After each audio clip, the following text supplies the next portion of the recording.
Hello folks, I got a question today in our Discord server about using trees and bushes or shrubs mixed planting as a windbreak.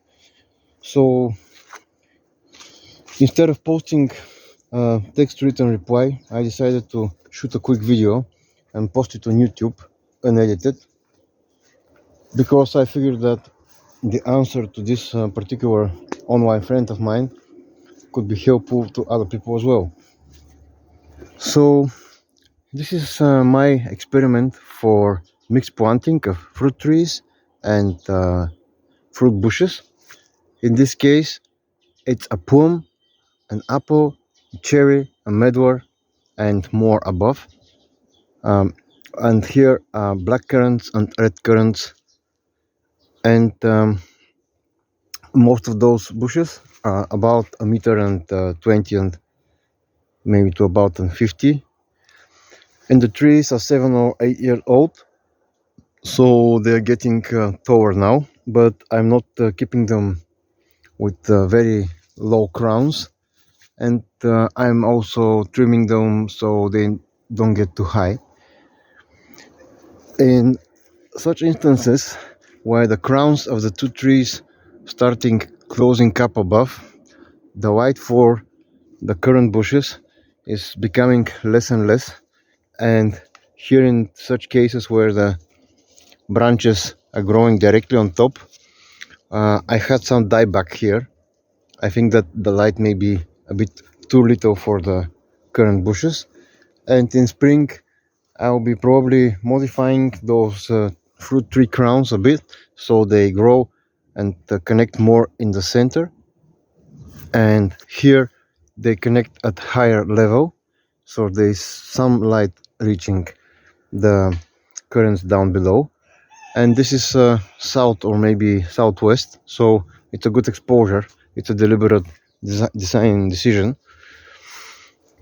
When the tree crowns are lower and the trees are smaller, such as here, this medlar which has a rather upright growing habitus, you can see how much more vigorous the current grew and many more stems, even though they're at a similar age. Those have easily doubled the amount of biomass in stems and leaves and much vigorous regrowth.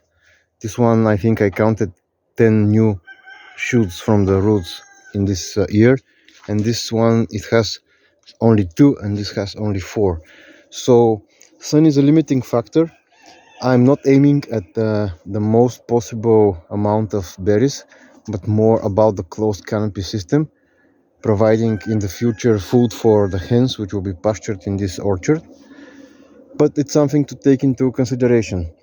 Otherwise, the current bushes can easily grow upwards to 2 meters and even 3 meters if allowed and if watered. Of course, they will be harder to pick, but they'll provide a good wind protection, especially if they're allowed to grow denser, such as this one, with plenty of stems coming out of the single root. This is not an optimal solution for picking, but it's good for hedging. Those two bushes are planted 1 meter apart, and you can easily plant another one here and keep it dense such as this one. So it will be better for wind protection, but of course harder for picking.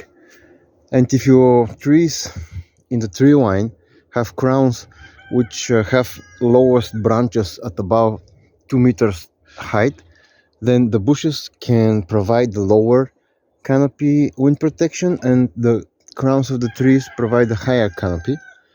And of course you must prune and do adjustments to the system as it develops, but for wind protection solely, not having any other consideration or this being primary, in that case I will probably have the trees in a single line such as here, and then plant the bushes in front of the trees on the south side, maybe 2 meters apart, so you can walk easily between them, and then do the bushes in a staggered planting where the two bushes 1 meter apart have another one in the middle of that space, 1 meter in that direction, or even closer if you want a denser hedge.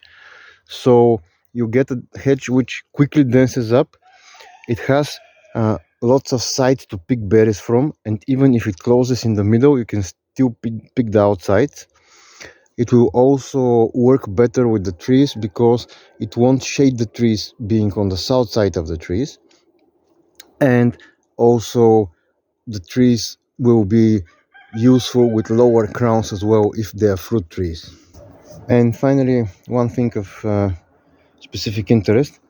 Here along this fence line, I'm trying to propagate a few June berries or Saskatoon berries, Melanchier canadensis and Taunifolia, different varieties, with the idea of creating exactly wind and sight proof hedge. And you can see that I have trimmed most of those little young plants, so to promote growth from the root, so they grow more bushy.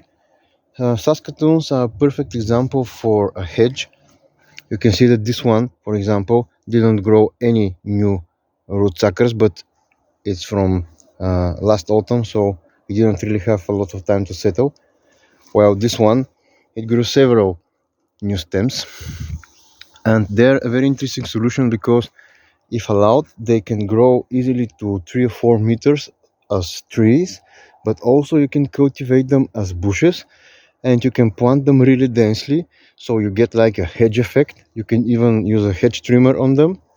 You can still keep your production of berries, so you get the edible aspect as well.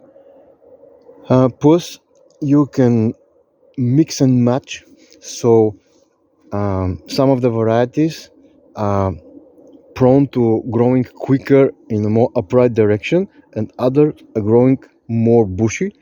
So you can have a hedge of Amelanchier, of June berries, where some of them are sticking up like special attention trees, like a center of interest, let's say every third or every fifth tree, and you still get the bushy hedge underneath.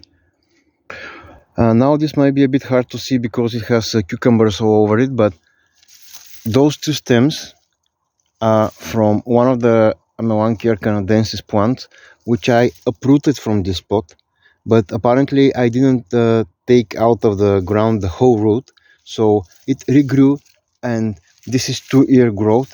You can see that it's now over 1.60 meters tall and branched out very nicely.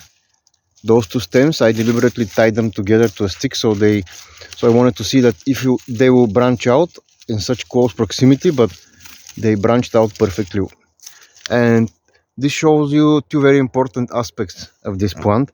The first is that it's very nicely suited to trimming and coppicing, and it will regrow very vigorously.